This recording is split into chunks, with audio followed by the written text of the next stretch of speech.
When visiting Hue, the 17th, 18th, 19th, and ever so briefly 20th century Moyen royal capital, I realized this important art history book, L'Art de Hue by Léopold Cadière, had never been translated into English. I felt that in doing so, I could both learn about the art of Hue and really widen the audience who could enjoy the decorative arts of Hue in a more informed way. I've done my best with pronunciation of Vietnamese and Chinese terms, though I am not a speaker of either language. The original 1919 French text is always on screen as I read its English translation for ease of comparison. Chapters will be arranged in a chronological playlist, one per video, and I will publish each as I am able. Please note that while the original subscribers and publishers of the book, l'Association des Amis du Vieux Hue, still exist, the organization is still around, they have a lovely website. They neither commissioned nor validated this translation. This is just a hobby for me. Similarly, any examples that are not illustrations from the book are my own photos or tourist photos posted freely online. It was very difficult to find examples that matched the text perfectly. If you believe you have a picture that serves as a better example, my email address is in the description box. You can send it to me along with the timestamp of the video you're talking about.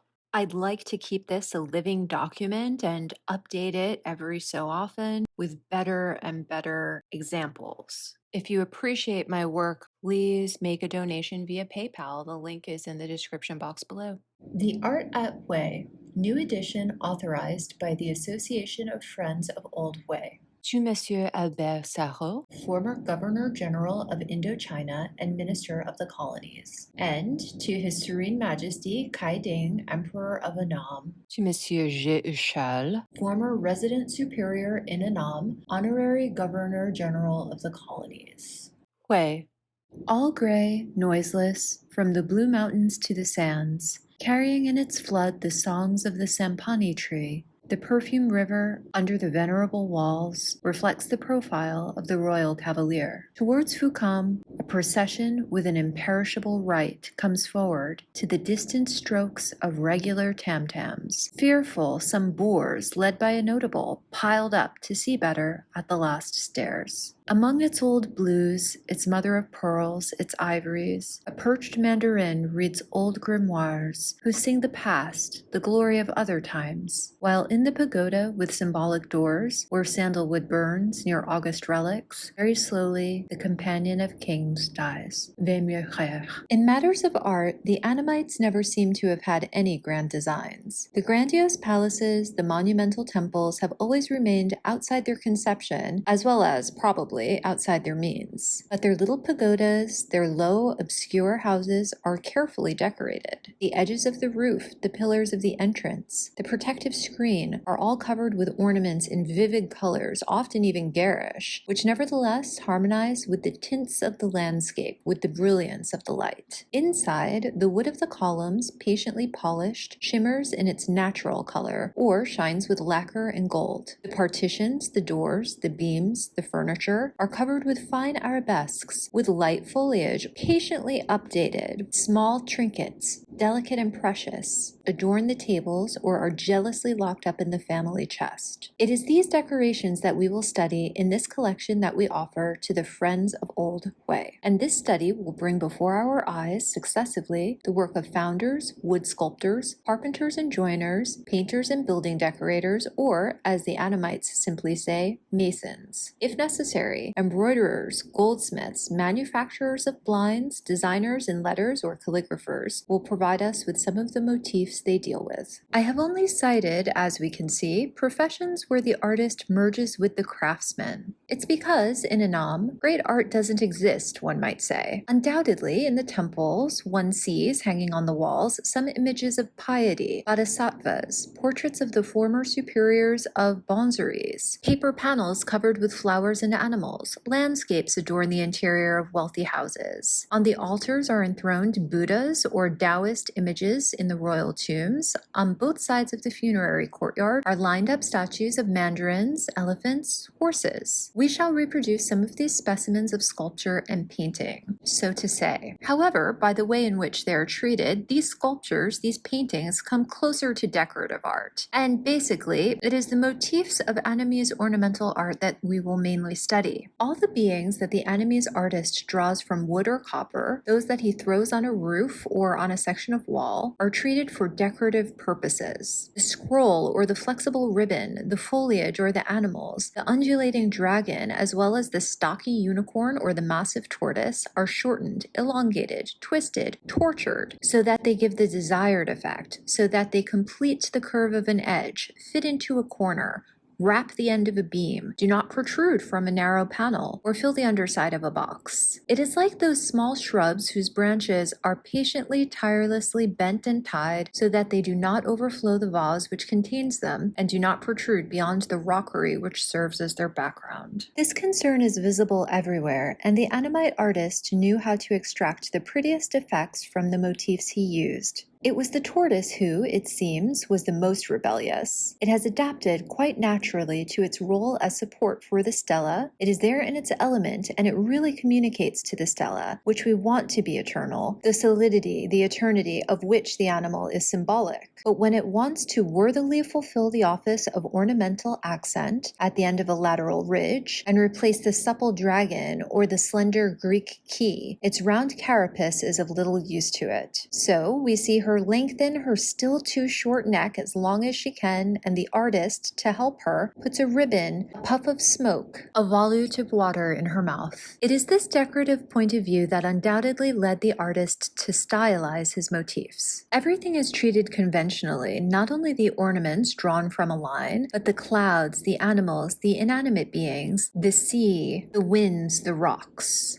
The imagination of the sculptor or the painter is great, but it moves within the strict limits of stylization. Even when they could break free, they don't. In such a sculpted panel, the artist has represented one of the traditional fruits, the pear, the peach, the pomegranate, or the sugar apple. For the pear or the peach, it is understandable that he stuck to the conventional representation. These fruits are not common in Annam, but for the pomegranate, for the sugar apple, or the hand of the Buddha, the artist sees them in all the gardens. He eats them, and the season comes, and yet these fruits take on conventional contours. Just the same as, on the adjoining panel, which represents one of the landscapes fixed by tradition, the axis will raise a leg according to the rules, the pine will extend one of its twisted branches, as it should likewise, the pomegranate between will open its skin and show its grains with the traditional tear. Further on, the sugar apple will be streaked with obliquely crossing lines, which in no way correspond to reality, and the hand of Buddha will stretch its curved lobes, which do not render the ordinary aspect of the fruit, but announce from afar the mane of the dragon or its horns. The Vietnamese artist has turned away from reality, or rather, he seems to have become helpless at rendering it. He sometimes portrays a landscape. I am not talking about the conventional landscape, which unites, according to immutable rules, such animal to such tree, such a bird to such a plant, such an insect to such a flower, the axis to the pine, the duck to the water lily, the sparrow to the branch of the plum tree, the butterfly to the chrysanthemum, although, even in this case, the painter or the sculptor could, drawing inspiration from living nature, modify the various elements of the composition. This is stylization in all its rigor. I am talking about the wider landscape, where the water unites with the mountains, following the classical tradition of the great painters of China, where, quote, the rocks are the bones of heaven and earth, and where, quote, the water is the blood of the mountains, the lawns and the trees their hair, the mists and the clouds their divine coloring, as an old Chinese master put it. Sometimes the artist throws some on the sides of a pillar or the panels of an attic. Deliberately, he did not place himself in front of nature. He did not want to return such or such sight of the surroundings, of which he appreciates, however, the charm. What he wants to represent is a reminiscence. It's the classical landscape. The mountain, which in the distance emerges from the mists, is the classic mountain. The houses, houses. With a classical name are classical houses, the likes of which are not seen anywhere in Annam today. The bridges, in the shape of an accentuated donkey, have been seen elsewhere than in reality, in books, in paintings of the past. Trees, birds date back many centuries. It even seems that the water, the ground, bear the mark of a high antiquity, and that all the elements of the painting are like accessories that the artists pass to each other over the centuries. In certain categories of landscapes, in the quote-unquote 100 antiques, characters appear as warriors brandishing spears, defiant horsemen, rich bourgeois retired from business and become passionate lovers of nature, disillusioned philosophers wandering in the landscape, seeking loneliness, young women having fun. All are court personages. Now, isn't the life of a Far Eastern court the excessive stylization of gestures and attitudes? All these scenes recall, in certain respects, the visitations, the nativity, the coronations of the primitives, or even better, Byzantine mosaics and paintings. Sometimes a familiar character appears: a peasant with his plow, a fisherman with a net, a woodcutter carrying 2 bundles of wood on his shoulder. We see that the artist wanted to render reality. He leaves his usual circle, but with what awkwardness! He, who had just given a certain allure to the philosopher, a certain elegance to the great lady, conventional allure and elegance, let's not forget,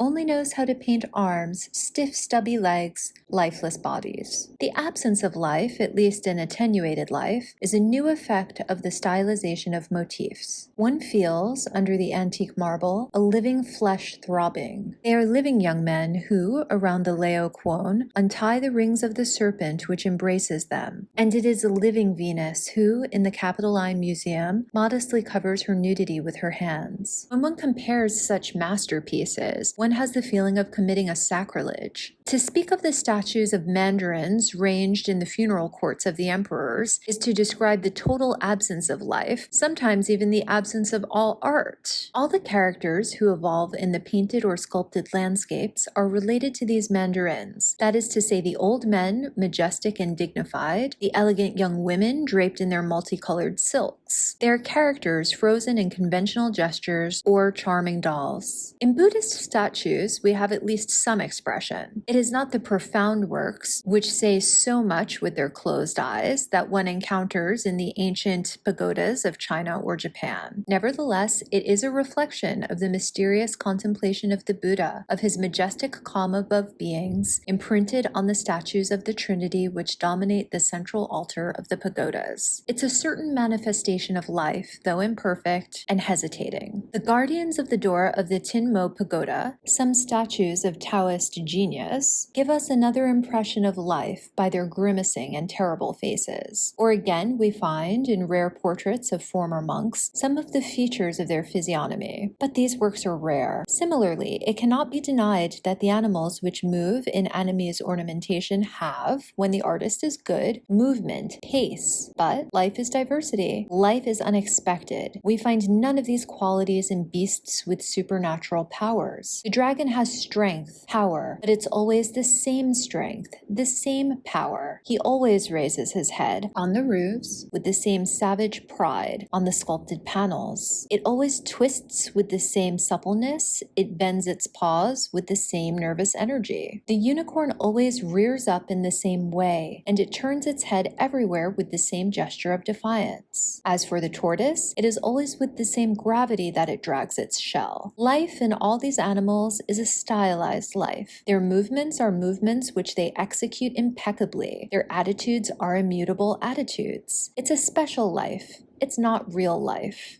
Powerlessness of the artist, one should say. Without a doubt, the Annamite does not know how to treat the living body, but this impotence is the result of the stylization of forms and attitudes. Now that I have pointed out the inadequacies of the Annamese art of Hui, I am more at ease in bringing out what is endearing in it, which delights so many amateurs. One of the prime characteristics of this art is what I will call the fluidity and complexity of shapes. Generally speaking, it can be said that ornamental motifs are are not usually employed in their purest form. It is thus that we only see the pure fretboard in a few borders, and the swirling fretboard only in a few rare backgrounds. The dragon is thrown everywhere, but the cases where the fabulous beast is really itself with all its attributes, all its characteristic notes, without anything more, are the minority in comparison with the representations which give it to us mixed with another subject. This association of several motifs is produced in various ways. Sometimes there is simple association. For example, the bat, crouching at an angle, will glide its wings through the meanders of the Greek key, or else the characters of longevity and happiness will be applied to a plum branch, to a peony flower, and the two circles where they are inscribed will recall another element, the two intertwined rings in the symbolic sense. These associations are not left to chance, to the whim of the artist. There is even, for certain subjects, a very strict code, almost indissoluble alliances, which we will point out in the notes which accompany each plate. Some of these associations are based on a play on words, and they constitute a wish, just as, in Europe, the flowers that one chooses to make a bouquet are a language for the person to whom the bouquet is offered. Sometimes the association becomes more intimate. It is done by welding. The two subjects become one, which presents the characteristics of its two constituent elements. And so it is the Greek key that will be embellished with leaves by association with the leafy branch, or else the ribbon that binds the jewels will emit flame-like stripes, while elsewhere the windings of the fretboard will recall the scrolls of the clouds. We thus arrive at the transformation of one element into another. For the cases that we have just cited, one could say that there is not, for example, a fusion of the Greek key branch and the leafy branch, but the transformation of the leafy branch into the Greek, or vice versa. The Greek branch has taken the leaves of the twig and so turned into the latter, or it is the branch which has lost its stem, replaced by the key, and which has thus been transformed into a Greek branch. For some cases, undoubtedly, it is a real transformation that we have from one pattern to another pattern, and not a simple association or soldering. The proof is that if we bring together a certain number of representations of the same subject, we see that one of the constituent elements successively loses its distinctive characteristics to end up with the pure and simple representation of the other element. The various plates which represent the dragon and the leafy branch, or the leaf of chestnut, the western flower and the bat, are like snapshots which represent the transformation of one element into another in its various stages of development. And this is so true that the Annamites use the same term, transformation, to designate these subjects. De la Huarong. The leafy branch is transformed into dragon. However, it must be recognized that the artist is sometimes content to weld, for example, a dragon's head to the foot of a bamboo stalk or a peach twig, or at the end of a Greek key, while doing nothing to modify the form or arrangement of these first elements accordingly. It's laziness or lack of talent. We do not have there, whatever the artist tells you, a real transformation, but rather a simple association. Any artist worthy of the name, when he performs a transformation, intimately blends the two elements so that while keeping their distinctive characteristics, they partly borrow those of the other. On the gables, for example, the flower which offers the first lineaments of the dragon, seen from the front, will emit its two lateral branches with the same power, the same savagery, the same ferocity that the animal will put in arching on its two legs before us. Or else, one will find in the branch which ends in a dragon's head the suppleness and the grace of the neck of the animal which is about to appear, its bristling and terrible back, its legs thrown here and there with nobility and pride. What grace in the wings, and at the same time what awkwardness in the legs of this phoenix which, on the sides of a camp bed at the Baokok Pagoda, emerges from a leafy branch. The flowering branch is really launched in full flight like a great wading bird. She spreads her wings with pleasure, with pride, but she does not know what to do with her long legs, although the dimensions of the panel have forced the sculptor to shorten them. We could likewise find in certain leaves, which announce 100 wings of the bat, the cunning but supple and insinuating air of the animal. To see them slipping, stretching around the folds of the Greek key, one feels themselves to have heard the silent and padded flight of the beast. You almost have the painful sensation of seeing it slipping into your clothes. You feel against your flesh its its downy and cold skin. It is really then that there is transformation. The branch, the leaf, are like a chrysalis. They hide under a thin envelope the animal already formed, which will hatch. I say already formed. The expression is sometimes inaccurate. It happens, in fact, that we recognize the animal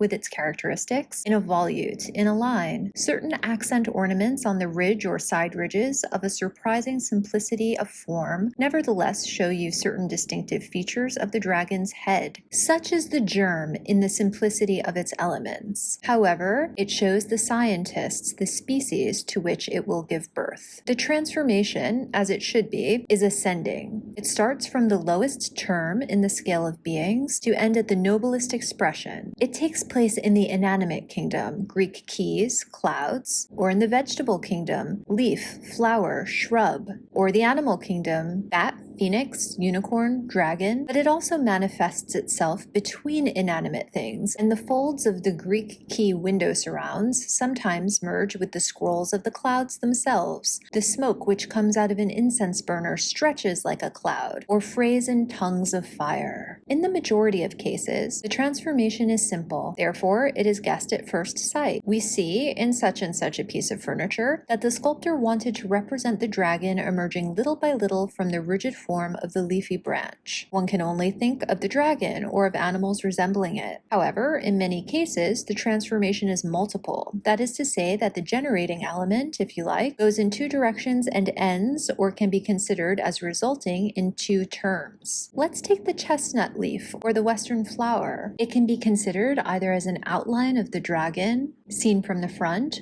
or as giving the first contours of the bat, and the polygonal ring which it dominates will be, in the first case, the first features of the sign of longevity, ho, which the dragon in this position usually holds in its mouth, and, in the second case, the index of the character kang, good luck, which is often associated with the bat, and which it holds suspended from its mouth. A stylized accent ornament on a finial, or at the end of a lateral ridge, which is a broadly treated leafy branch, could be considered as the outline either of the dragon or of the fish. I am not speaking, of course, of related animals like the dragon of the air and the dragon of the water, or the snake dragon, on the subject of which the artists themselves do not agree. When we have for some time brought together and compared various models of Vietnamese ornamental art, we are haunted by these transformations. We think we see, the dragon everywhere at the various periods of its transformations. It is he who unrolls his rings in the foliage of a panel, who hides in these clouds, who comes out of this flower, raises his head at the end of the roof, announces himself in a Greek key. It's him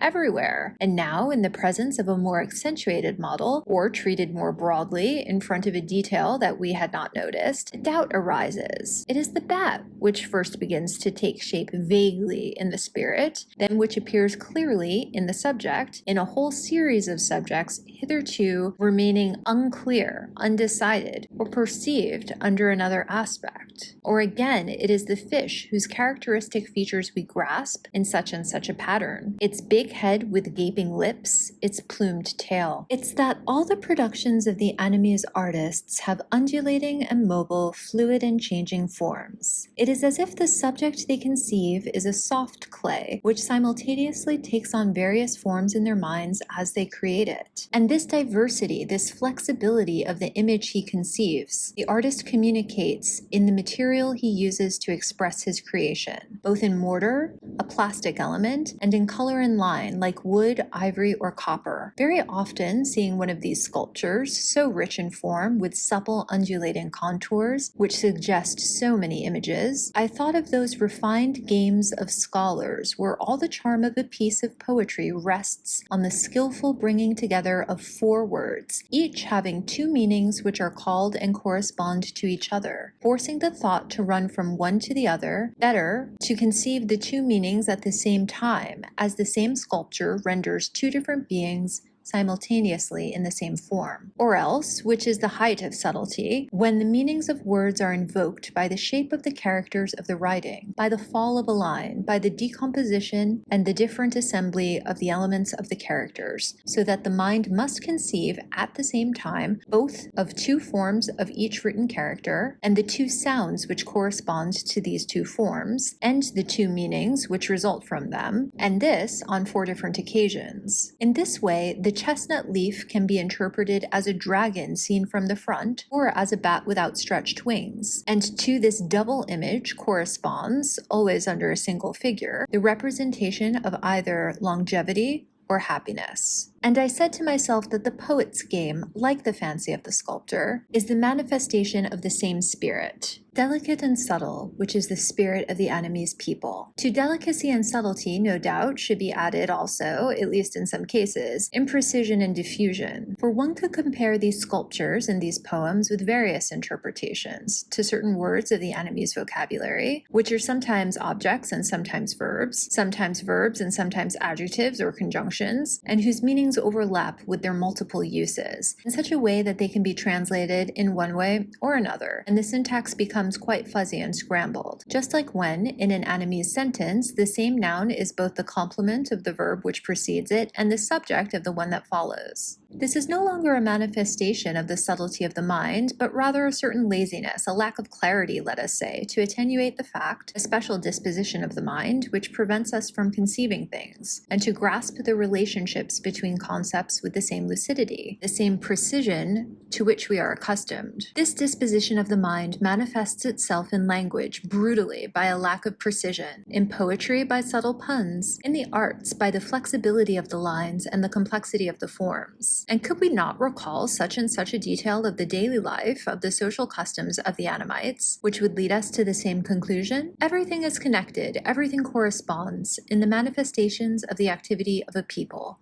The arrangement of foliage can help us to understand the mentality of a race. This fluidity of lines seems to have a practical advantage of great importance. In assembling the present collection, we will soon realize that the same motifs recur constantly. This is because the enemy's artist, voluntarily closing the great book of beings, not re-immersing himself in the study of nature, thus dries up the richest source of inspiration and remains confined to a very restricted traditional series. The motifs he deals with are few, and moreover, as we have said, he does not deal with them with the freedom of an artist placed before reality, who can grasp the 1,000 aspects of the living being and profit by all the unforeseen advantages which chance or careful study furnishes him. All the subjects he brings out of wood or molds in lime are stylized in poses with conventional movements. How, under these conditions, could he escape exhaustion, repetition? Let's face it, the enemy's sculptors and masons did not avoid this pitfall. We often find in such or such piece of furniture the volute, the arrangement of the elements, the general look that we have seen elsewhere. But if this defect is contained within acceptable limits, if each work retains its own originality, a particular charm, it is to what I have called the fluidity of the lines that we are indebted. The artist's imagination, held tightly within a restricted framework, works madly in this narrow domain. The work of thought, instead of spreading itself over the innumerable series of beings, concentrates on the small number of motifs admitted by tradition, and this material, however poor it may be in reality, triturated and kneaded through the effort of the artist, acquires an internal force of expansion which makes it appear in multiple forms and renews it, if not in its nature, at least in its aspects. And such a motive springs up in its usual form, but it insinuates itself also, with more or less clarity, here barely perceptible, there victorious and insolent, in molds that are not its own. And we have the dragon emerging from a flower, or the bat taking shape in a Greek key. The vigor of the artist, his originality, are not exercised in extent, as with his Western emulators, but in depth, like those cultures of microscopic animals which, developed in closed vases, instead of perishing or remaining stationary, multiply themselves and acquire an unexpected virulence. This is how Annami's art is renewed in secular forms, and which the artist knows how to move with ease in a limited space. But one would be strangely mistaken if one believed that the Annami's artist, the mason like the woodcarver, the goldsmith, the embroiderer, or the the painter of blinds, did not have in view, when he develops his flexible lines, more than to demonstrate technical skill or inventive genius. He ignores the formula of art for art's sake. Undoubtedly, an elegant form and neat workmanship do not leave him insensitive, and he knows the pleasures of the artist, which are the principle of all effort towards beauty. But the outer form is not everything for him. It is only a light veil with which he covers a whole world of ideas. It is a symbol by means of which he expresses imprecise, delicate, but profound feelings. Anime's art takes on a religious character, and the artist always works in a supernatural atmosphere, and it is a delicate pleasure for the informed European to follow the sometimes subtle thought of the artist, to guess his intention, to interpret his work, and thus to fully understand it. The characters of the writing are patterns of ornaments. Let us take as an example the character Phúc, which goldsmiths so often engrave on brooches, on pendants, on all gold or silver objects made for the use of Europeans. The character has the meaning of happiness. It carries this meaning in itself, so that those who see the features that constitute it immediately have in mind the idea of happiness. This evocative virtue is amplified by the Annamites. The character not only carries within it the idea of happiness, but it contains in its lines happiness itself. For the word which designates a thing contains within itself the thing. Do we not abstain from pronouncing the name of smallpox or the name of fever, of cholera, for fear of bringing along these terrible diseases? If, therefore, the character Phúc is engraved on the door of a house, it is happiness itself that is installed in this house. And if we send someone an object that bears the character Phúc,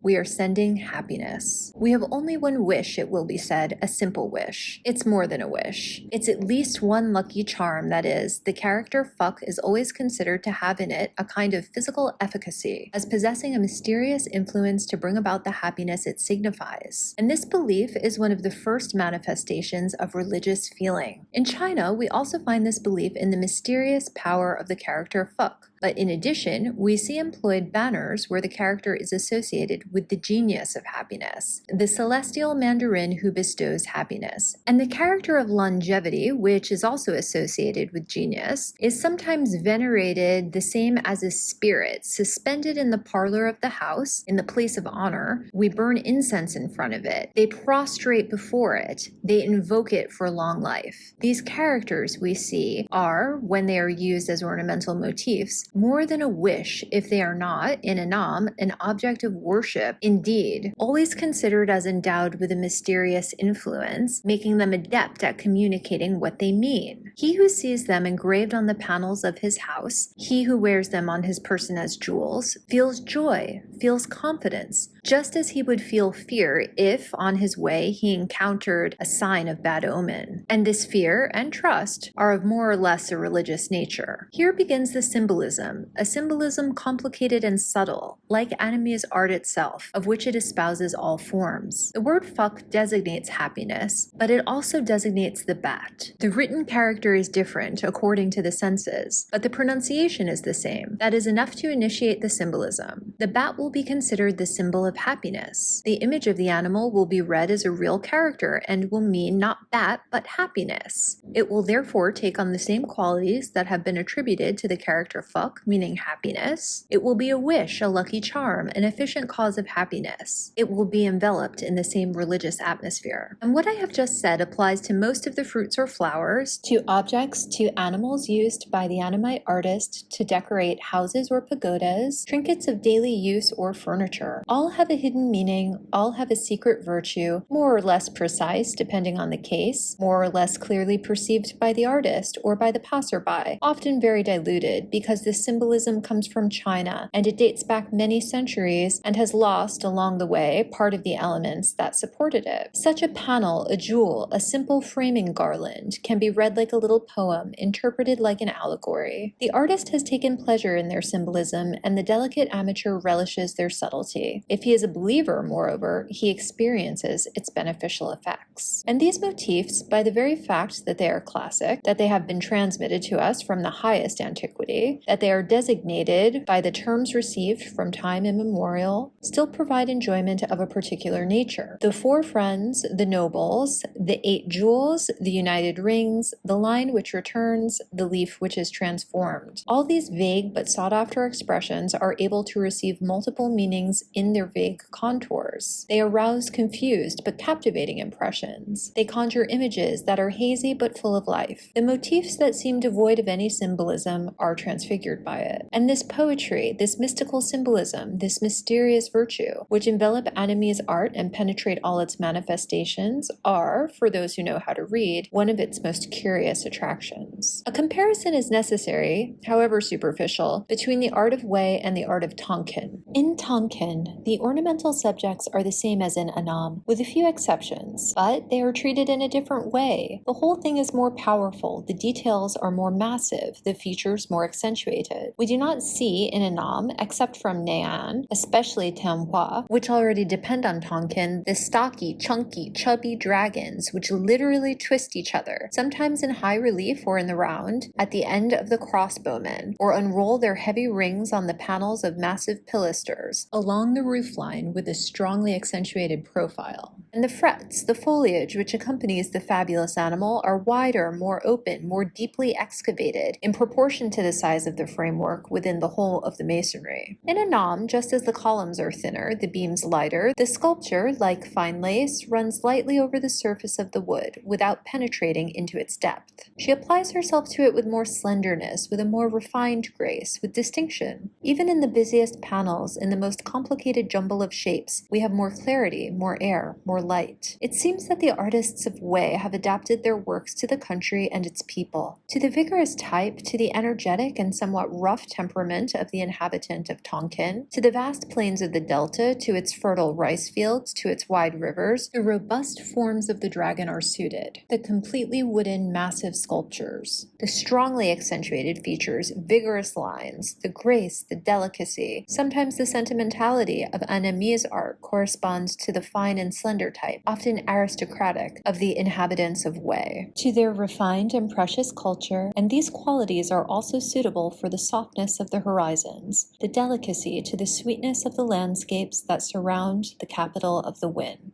And, curiously enough, music, according to competent people, allows us to see the same nuances. Vietnamese musicians will tell you that they classify their traditional tunes into two categories, the tunes of the north, Kung Bak, and the tunes of the south, Kung Nam. Now, the airs of the north are more accentuated, more lively, more engaging. The airs of the south, on the contrary, are softer, more languorous, more effeminate. So true is it that man, in what he thinks as in what he does, is conditioned by all that surrounds him, that he cannot separate himself from the influence of the environment where he lives. What we have just said will allow us to answer the question that we must ask ourselves, if there really exists an art of Wei, and by this I mean not only the capital but also the immediately neighboring provinces. I have no doubt that if we place side by side a large communal house in Tonkin and a similar building around Wei, or better still, two Buddhist pagodas, one in the north, the other in the south, or two houses of wealthy owners, one does not immediately see that one can rightly say that there are two arts, a Tonkinese art and an Vietnamese art. No doubt, in both countries, the guiding principle of ornamentation, the use of motifs, the motifs themselves are the same. But the way in which the Annamite of Wei treats these subjects impresses on all the details, and to all of his work a particular character, a special touch, which noticeably distinguishes it from the work of artists from the north. It is more than a nuance of school, it is the influence of a country. It is a new conception. It is no exaggeration to say that it is a new art. I will not concern myself here with comparing this art of Wei and its brother, the art of Tonkin, with Chinese art, the common trunk from which the two Vietnamese branches have detached themselves. But, pursuing our investigation a little further, we can ask ourselves if, in the art of Wei, it is possible to distinguish special currents, school traditions, characteristics of periods or regions, the influence of certain individuals. All these questions can hardly be answered in the affirmative. The dragon of the box sculptors of Dong Hoi is not the dragon of the surroundings of Wei. As you pass through some areas, you'll notice that the tiger that decorates some pagoda screens has been depicted in a pose you've never seen elsewhere. Pagodas that were restored around the same time will present the same decorative motifs, treated in the same way. All the panels, all the beams of the same palace will be decorated with the same flower, treated differently, but recurring everywhere as the main motif. Or else, while examining the sculptures of a pagoda, you see a panel which clashes overall, and you are told that it is a spare part from elsewhere and used in this place. All these facts prove that there are styles and schools in the art of Wei. And that is understandable if we pay attention to the organization of work. A skillful sculptor nurtures in his workshop the apprentices he trains. The student begins by planing a board. Later, the boss will pass him so that he can finish it, a sculpture motif that he will have already sketched in broad outline. Finally, he will be able to fly with his own wings, but he will have received the imprint of the master. He will preserve, with the tenacious conservatism of the disciples of the Far East, the conceptions, the models, the technical processes, tricks of the workshop of the master. It is only when he himself is a master worker, and if he really has talent, that he will dare to show personality. The carpenters, the masons work in bands under the direction of a master workman, who is not necessarily the most skillful, but who is responsible for the proper execution of the work and the settlement of accounts. Each band includes, if the work it has to perform requires it, a skilled sculptor or a renowned painter-decorator. It is he who is in charge of doing the delicate work. Beside him, other workmen are trying, under his direction or by imitating him, to become artists. We have, here again, the influence of a master on his pupils, the tendencies of a school. Once the job ends, the team will be used elsewhere, but in general, its domain is restricted. From Hui, we go to Quangtri, but we do not pass in the province of Quangbing. A road too long or a mountain range stop the artists, confine them in one or two provinces, and circumscribe their influence. That is why we could establish regional trends. We could even, for woodcarvers at least, follow the work of a particular artist. We could indicate in a large temple the panels which he himself made and those he gave to his students. The study of such subjects would help us, as would studying the typical practices of today's sculptors and carpenters, and the articles of their contract of association. But for that, you would need materials of comparison other than the ones we have here. This collection is intended only to enable us to take a general look at the art of Wei. Detailed studies will come later. They will also have their interest. Will we ever know who was head of school? Will we know the name of the artist, or rather of the artists, who decorated this palace or that pagoda, the private home of so-and-so? Yes, perhaps, if it concerns recent monuments. No, if they are somewhat old monuments. That is to say, longer than a man's life. Our enemies, sculptors, our masons, are unknown to posterity. During their lifetime, they have a certain reputation, they earn some money, but their name does not appear on any of their works. They are the anonymous artists of our Middle Ages, the authors of our marvelous cathedrals, who worked for God or simply to live, and did not care about their future fame. And that's unfortunate. A museum of anonymous works seems deprived of life. As for the painter-decorators, their very works are disappearing with desperate rapidity. Exposed to the bad weather of the seasons, burned by the sun, washed by torrential rains, blackened by humidity, shaken by the winds, the dragon most nervously shaped and decorated with the most brilliance soon only presents the appearance of shapeless stumps of lime. It's a shame. The artist is not moved by it. He, even less than his colleague the sculptor,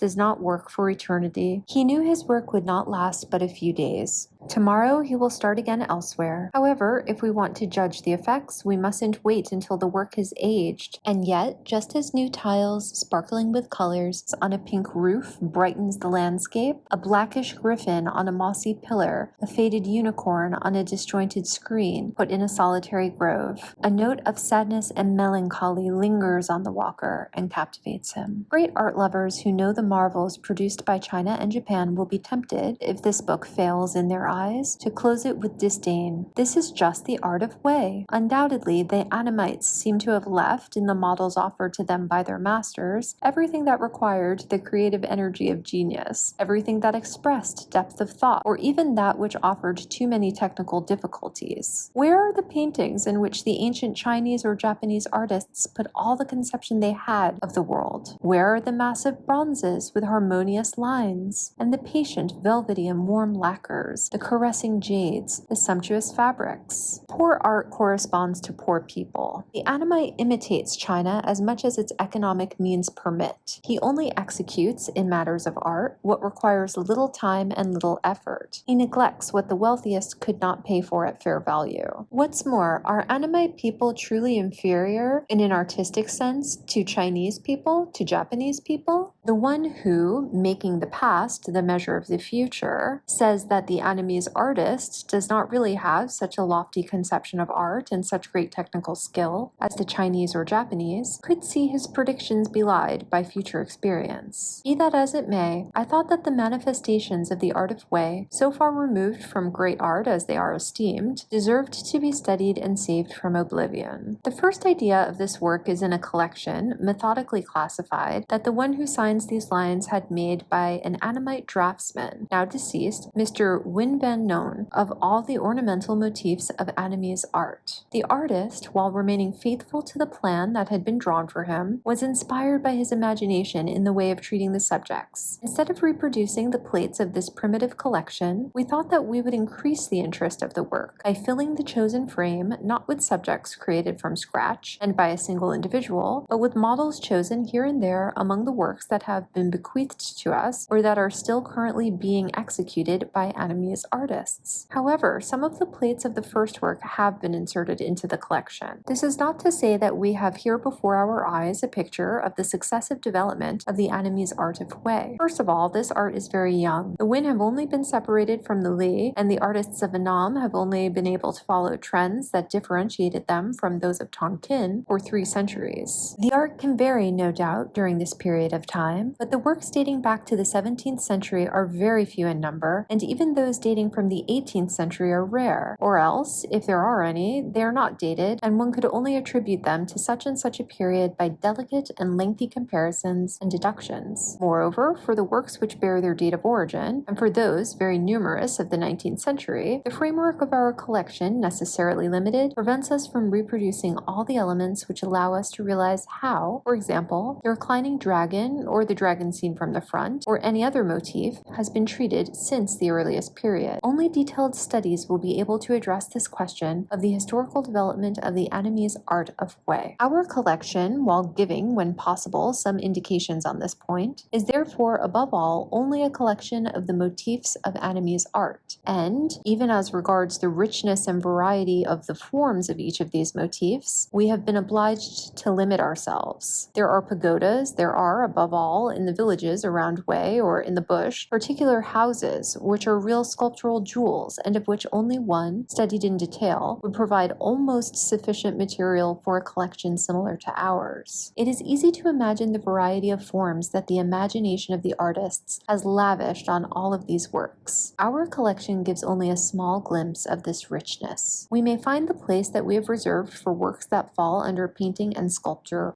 proper. This place is proportionate to the importance of these 2 branches of Annamese art, which, as we have said above, are either considered to form part of the ornamental art, or else are represented in a very weak manner from all points of view. Just as one cannot judge the true value of a carved panel without seeing it in the whole piece of furniture of which it is a part, likewise the art of the mason decorator is in close relation with the setting in which it is exercised. Such a pagoda, such a mandarin gate, a simple pillar, will take on, at the foot of centuries-old trees, on the banks of still water, at the top of a mound crowned with pines, an air of grandeur or of melancholic contemplation that they would not have had, drowned in a uniform grove, or placed in the middle of a bare plain. This is why we give, at the end of the collection, some views of the surroundings of Wei, where the work of the artist is embedded in the landscape like a jewel in its case. The drawings and watercolors that make up this collection were executed under the technical direction of the artist, whose original and sure talent the readers of the Bulletin of the Friends of Old Wei have so often appreciated, Mr. E. Gras. This shows with what scrupulous concern for accuracy worked Mr. Ton Pat Sa, drawing teacher at the Vocational School of Wei, and one of his students, Mr. Le Van Tung, as well as Mr. Tran Van Pen, former student of the School of the Protectorate in Hanoi, whose skill was recognized as equal to the difficulty of the work they were asked to do. There is necessarily a gap between reality, between the reproduced subjects and the reproduction itself, but this discrepancy, due to the personal interpretation of the designers, sometimes even, let's face it, to a lack of sureness in their pencils, has been reduced as much as possible. We especially thank Monsieur Dadé, director of Quoc for kindly taking the photographs contained in this collection for us. El Cadière, or Missions of Paris.